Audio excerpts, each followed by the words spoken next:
Бүгін конокто электропила Makita оригинал 4041A моделіндегі электропила. Есін айшына қарағанда іштебей қалды. Ал текшеріп көрөбүз.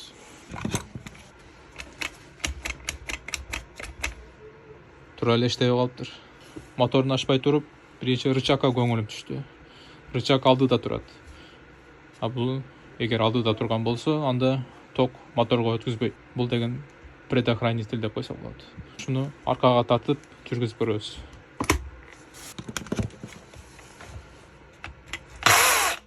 Ого.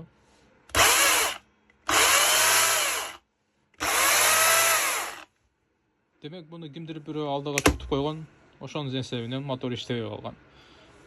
Бул эмнеге чыгарган десеңиздер, бул жаш балдар ойноп атып жаракат албасын деген ыкмада завод ушундай предохранитель чыгарып койгон.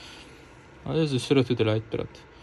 Аркага тартсаң замок ачылат, алдыда жабылат. Иштин баары мына ушунда. Азыр эми бир тазалайбыз. Мына бул башка кеп.